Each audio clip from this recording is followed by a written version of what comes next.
Rolls රෝයිස් කාරකත් copy කරන චීන්නු හදන සුපිරි කාර්වල බාල අනුකරණ. චීනය ගැන අනුකරණ නීතිරීති තුට්ටුවකටත් මයිම් නොකරන රටක්.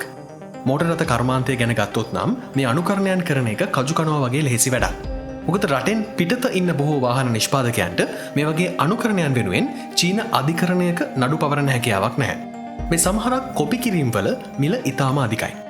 මිනිසු මේ අනුකරණ වෙනුවෙන් ඉතා ඉහළ මිල ගණන් පවා ගෙවනවා. ඉතින් අද අපේ මේ සූදානම මේ විදිහට බාල අනුකරණ ගැන කතා කරන්නටයි. මෙන්න එහෙනම් වඩාත්ම බාල අනුකරණ වන චීන මෝටර රථ 20ක් ගැන සුවිශේෂී තොරතුරු. රැඳිලා ඉන්න මේ වටිනා වීඩියෝව අවසාන වෙනතෙක්.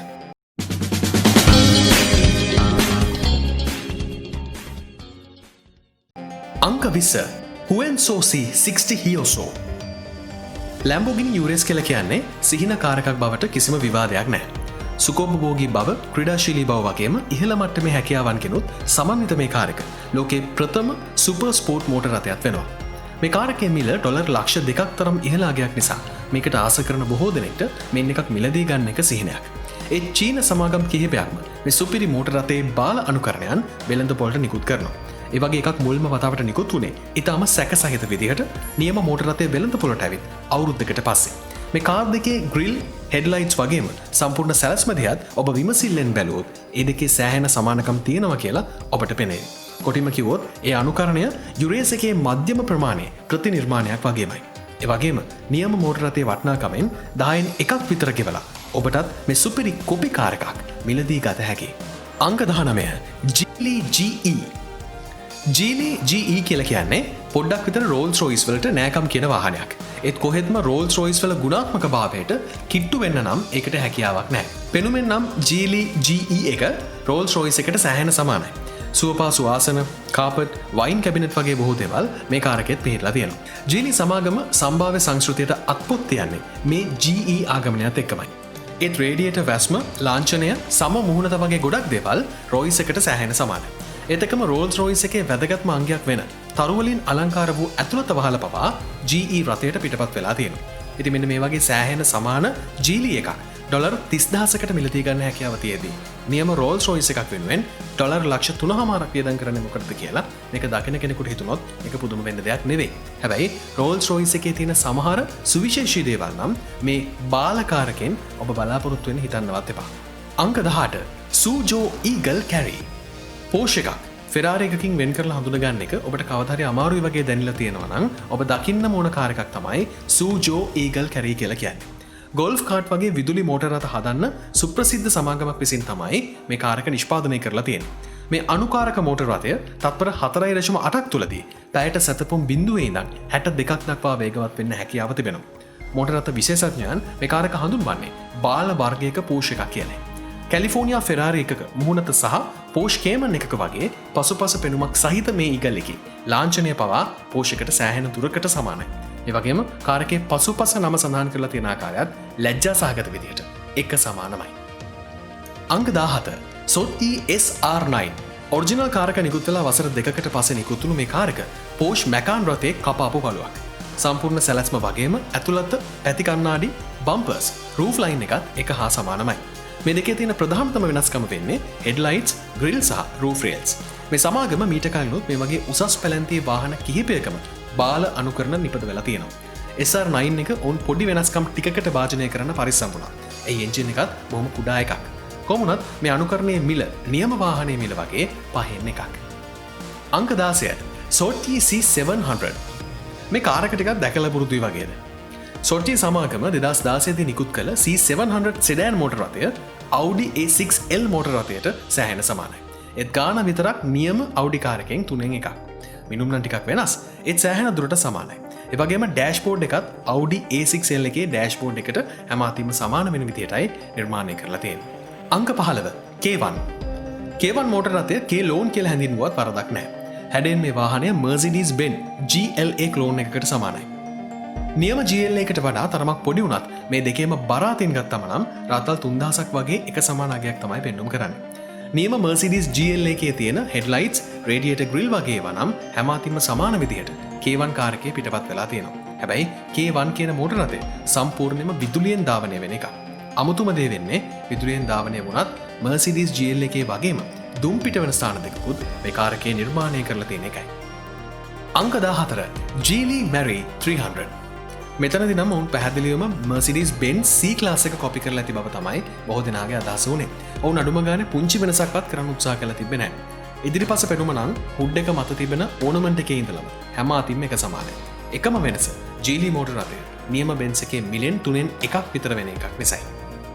අංක 13 John Way UFO.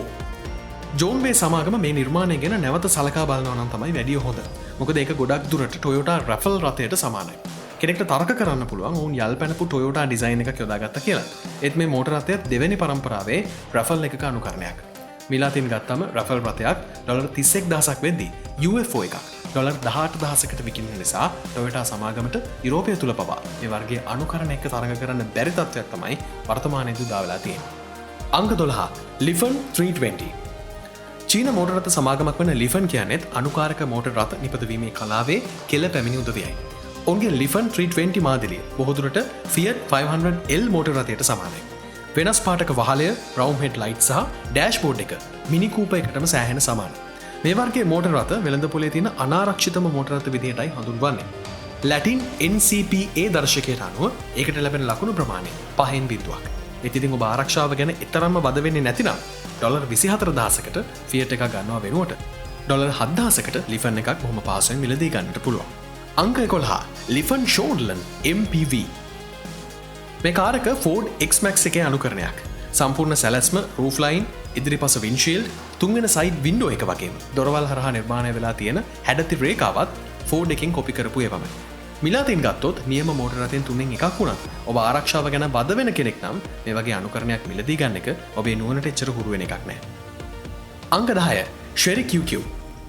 ඩයිරු මාටිස් රථය 1998 නිකුත්වීමෙන් පස්සේ ෂෙරී සමාගම විසින් 2006 දී ඔවුන්ගේ අනුකරණයක් විදිහට QQ මෝටර් රථය වෙළඳපොළට නිකුත් කරනවා. සුපුරුදු පරිදි ඒකේ පෙනුමත් මාටිස් රථයට හැම අතින්ම සමාන වුණා. මාටිස් එකක මිලෙන් හරි අඩක මිලක් වුණත් Chery QQ රථය ප්‍රමාණය අතින් සෑහෙන පුංචි. අනෙක් අතට Chery කාරකේ රේඩියෝ හෝ වායු සමීකරණ යන්ත්‍ර පවා ඇත්තේ නැහැ. අංක 9 Xuan Huang Nobel. Xuan Huang Nobel කියලා කියන්නේ 2006 වෙළඳපොළට නිකුත් වූ ස්මාර්ට් ෆෝර්ඩ් වෝ රථයේ කොපියක්. 2007 දී නිකුත් වුණු Nobel රථයේ තේමා පාඨය වුණේ Smarter than the rest නොහොත් අනෙක් ඒවාට වඩා හොඳ යන අර්ථයයි. ස්මාර්ට් ෆෝර්ඩ් වෝ එකක මිල යුරෝ 9,850ක සිට ඉහළට වෙද්දී Xuan Huang Nobel රථයේ මිල වුණේ යුරෝ 8,880ක් සහ යුරෝ 11,800 අතර ගානයි. Nobel මෝටර් රථයේ නිපදවීම 2013 වෙද්දී නතර වුණා. එහෙත් තවමත් එවැනි වාහන වෙළඳපොලේ තියෙනවා. අංක 8 BAI CBJ80. ඔබ මේක Mercedes G-Class එකේ රථයක් විදිහට දකින්න බොහෝ දුරට ඉඩකඩ තිබෙනවා. මේ වාහන දෙකම එකම පෙනුමක් වගේම එකම විදිහේ පහසුකම් එක පැමිණෙන හින්දා මේ මාදිලියේ 6x6 සංස්කරණයකුත් වෙළඳපොලේ දකින්න තියෙනවා. මෑත කාලේ චීන යුද හමුදාව විසින් BAICB J80 වඩාත් විශ්වසනීය ඕෆ්-රෝඩ් වාහනයක් විදිහටයි නම් කරලා තියෙන්නේ. ඒ තමතක කරන්න එපා. Mercedes රථය Twist Turbo Charge Power Source එකකින් සමන්විත බව. ඒත් BJ80 එකේ තියෙන්නේ ලීටර 2.3 turbo charge එකක් පමණයි. වෙනත් විදිහකට කිව්වොත් Mercedes G එකේ අශ්වබල 544ක එන්ජිමක් තියේදී BJ80 එකේ තියෙන්නේ අශ්වබල 250ක එන්ජිමක්. පුරුදු විදිහටම මේ අනුකරණය නියම Mercedes වාහනයට වඩා මිලෙන් හරි අඩුයි. අංක 7 Yokomo 330. Yokomo 330 උත්සවාකාරයෙන් එළි දක්වන්නේ 2015 දී. එහෙම වුණත් මේ මෝටර් රථය Kia Picanto මෝටර් රථයට අතිශයම සමානයි. වෙනස තියෙන්නේ ග්‍රිල් සහ පැති කණ්ණාඩි වල විතරයි. ඒ අරෙන්න Yokomo රථය Kia එකට වඩා ටිකක් විශාල විදුලි මෝටර් රථයක්. Kia Picanto එකක මිල $8,000ත් 17,000ත් අතර වෙද්දී Yokomo එක මිල වෙන්නේ $5,000ක් විතරයි. අංක 8 CH Auto Lithia. CH Auto Lithia කියන්නේ අපි මේ ලයිස්තුවේ මෙතෙක් කතා කරපු බොහෝ වාහන වගේ සම්පූර්ණ අනුකරණයක් නෙවෙයි. ඒත් Audi R8 එකේ යම් යම් ලක්ෂණ ඒ මගින් උකහාගෙන තියෙන බවට සැකයක් නැහැ. ලිදියා එකේ ඉදිරිපස සහ පසුපස පෙනුම ඒකටම ආවේනික විදිහටයි නිර්මාණය කරලා තියෙන්නේ. ඒත් පැති පෙනුම සහ වහලය අනිවාර්යයෙන්ම R8 එකට නෑකම් කියනවා. සම්පූර්ණ ඉලෙක්ට්‍රික් කාර් එකක් වෙන ලිතියා එක ලිතියම් අයන් බැටරි පද්ධතියකින් බලය ලබන අතරම පැයට කිලෝමීටර් 160ක පමණ උපරිම වේගයක් ලබා ගන්නට හැකියාවෙන් සමන්විතයි. අපේ ලයිස්තුවේ අනෙක් අනුකාරක මෝටර් වාහනයක බලද්දී එහි මිල $1,15,000ක් වගේ ටිකක් අධික අගයක් ගන්නවා. ඒ R8 එකට වඩා $50,000ක විතර අඩු අගයක්. අංක 5 Lifan 330. ඔබ ජනප්‍රිය කාර් එකක් කොපි කරන්න යනවා නම් ඒක හරියටම කරන එක වැඩිය හොඳයි. Lifan 330 කියන්නේත් Lifan 320 රථයේ වැඩි දියුණු කරපු එකක්. ඒ වගේම මිනි කූපර් රථයේ අනුකරණයක්. ඩෑෂ්බෝඩ් එක ඩිජිටල් වේගමාපකය වගේ ඒවා හරියටම සමානයි. ලිෆන් 330 ස්ටෑන්ඩඩ් ලක්ෂරි සහ ෆ්ලැග්ෂිප් කියන ආකාර තුනකින් ඔබට ලබා ගත හැකියි. එයින් එකක මිල මිනි කූපර් එකක මිලෙන් 4න් එකක්. ආරක්ෂාවාතින් ගත්තොත් 330 රථය 320 එකට වඩා ඉස්සරහින් ඉන්න බවත් ඔබට කිව යුතුමයි. අංක 4 ෂැන්ෂී වික්ටරි ජින්චී X1. ෂැන්ෂී වික්ටරි ජින්චී X1 කියලා කියන්නේ ග්‍රෑන්ඩ් කැඩිලැක් එක්සලේට් පිකප් එකේ කොපියක්. විමසිල්ලෙන් බැලුවොත් ඔබට පෙනේවි මේ දෙක වෙන් කරලා හඳුනගන්න අමාරු සහ එක සමානයි කියලා. එක්සලේට් එක V8 සිලින්ඩර් 6 එන්ජිමක් දරද්දී ඒකේ චීන අනුකරණය සිලින්ඩර් 2 ලීටර් 2ක එන්ජිමක් දරාගෙන ඉන්නවා. අනෙක අතර වාහනේ ඇතුල් පැත්තේ පවා එක්සලේට් එකේ වගේ සුඛෝපභෝගී බවක් ඇත්තේ නැහැ. ලාභ ප්ලාස්ටික් වලින් නිපදවපු ඩෑෂ්බෝඩ් ඇතුළතක් තමයි X1 එකට තියෙන්නේ. හැබැයි සුපුරුදු විදිහට ඒක කැඩිලැක් රථයට වඩා නොසෑහෙන ලාභයි. අංක 3 යූෂියා රේන්ජර් X.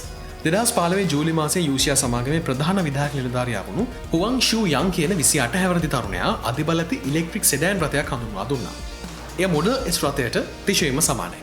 හැබැයි ඔවුන් කියන්නේ මේ රථය වැඩි දියුණු කළේ ලෝකයේ ප්‍රධානතම ඉංජිනේරු සමාගම් විසින් කියලායි. මොඩල් S එකේ වගේ දැවැන්ත තිරයක් රේන්ජර් X එකේ ඉදිරිපසක් තිබෙනවා. එහි හොලෝග්‍රෑම් Y අකුර සඳහන් ලාංඡනය පවා ටෙස්ලා සමාගමේ T හැඩති ලාංඡනයටම සමානයි. ඒකම මේ කාර්යකට සම්බන්ධ කෘත්‍රිම බුද්ධියක් පවා තිබෙනවා. ඒ නම් කරලා තියෙන්නේ නයිට් රයිඩර් ටෙලිනාට්‍ය මාලාවේ එන කිට් කියන නමින්. ඒත් මේ රථයේ මිල ඩොලර් 30000ක් වගේ අදහා ගන්න බැරි තරම් අඩු වගයක්. හැබැයි මේකෙම ටෙස්ලා මොඩල් S එකක මිල ඩොලර් 86000ක් වෙනවා. අංක 2 BYD S8. 2006 දී BYD S8 මෝටර් රථය චීනයේ නිපදවූ පළවෙනි කන්වර්ටබල් හાર્ඩ් টොප් මෝටර් රථය විදියටයි හඳුන්වා දෙනු ලැබුවේ. ඒත් ඒක Mercedes Benz CLA කේ රථයට බොහෝ සෙයින් සමානයි. ඉදිරිපස හෙඩ්ලයිට්ස්, ග්‍රිල් සහ මුහුණත බොහෝ දුරට එක සමාන වුණා. මේ දෙකේ ප්‍රධානතම වෙනස්කම වුණේ මිල. BYD S8 එකේ මිල ඩොලර් 22000ත් 37000ත් අතර වෙද්දී Benz CLA එකේ මිල ඩොලර් 80000ක් තරම් ලොකු අගයක් වුණා. ඉතින් ඔබට මේ ලාභ සුඛෝපභෝගී වාහනවල අනුකරණයක් පවා මිලදී ගන්න හැකියාවක් නැත්තම් මේ අපි පෙන්වන ගෙදර හදපු Lamborghini කාර් එක වගේ මෝටර රථයක් ඔබට ඔබේම මහන්සියෙන් හදා ගන්නට පුළුවන්. ලෝකෙටම තියෙන Lamborghini Reventa කාර් 21ක් විතරක් නිසා Tamanටම කියලා කාර් එකක් නිර්මාණය කරගන්න වේ ෂෝන් කියන මේ පුද්ගලයා සමත් වුණා. ඒකට පැයට හැතැම්ම 220ක වේගයක් ලබා ගන්න බැරි බව ඇත්ත. ඒත් ඒ වෙනුවෙන් වැය වුණේ ඩොලර් 7500ක් විතරයි.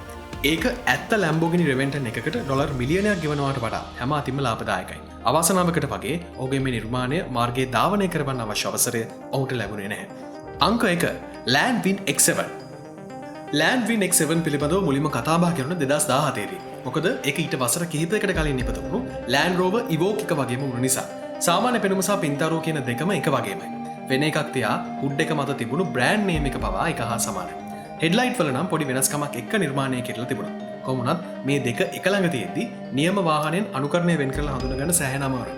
මේ දෙකේම එන්ජින් දෙක සමාන මට්ටමේ වුණත් Evoque රථේ අශ්වබල 237ක එන්ජිමක් තියෙද්දී X7 එකේ අන්තර්ගත වුණේ අශ්වබල 190ක එන්ජිමක්. X7 රථයේ මිල ඩොලර් 19600ක් වෙද්දී Evoque රථයේ මිල වුණේ ඩොලර් 93000ක් තරම් ඉහළ ගියක්. ඉතින් මේ ආකාරයේ සුඛෝපභෝගී වාහනවල බාල අනුකරණ නිපදවලා අඩු මිලට විකුණන එක ඇත්තම නින්දිත ක්‍රියාවක් බව අමුතුවෙන් කිව යුතු නැහැ. ඒ චීනයේ මෙතෙක් ඒ වගේ නිෂ්පාදනවලට තහංචි පැනපුණෙත් නැහැ. පුදුමයකට වගේ 2019 මාර්තු මාසෙදී චීන ඉතිහාසයේ ප්‍රථම වතාවට බීජිං අධිකරණය විසින් Landwind X7 නිෂ්පාදනය කිරීම සහ විකිණීම තහනම් කරමින් එම සමාගමට තහනම් නියෝගයක් පැනවුවා. මේ නිසා අනාගතයේ චීන භූමිය මත ඇමරිකානු මෝටර් රථ ව්‍යාපාරවලට ආයෝජනයන් සිදු කරන්නටත් අවස්ථාව ලැබේවි. ඉතින් අද අපි අරගෙන ආපු වීඩියෝ එක ගැන ඔබ මොකද හිතන්නේ? මතකතුව පහලින් කමෙන්ට් කරන්න. ඒ වගේම තමයි අපේ channel එක subscribe කරලා නැත්නම් දැන්ම subscribe කරන්න. ආය දවසක හැමෝම අදට කියෙන් එන්න. සුබ දවසක්.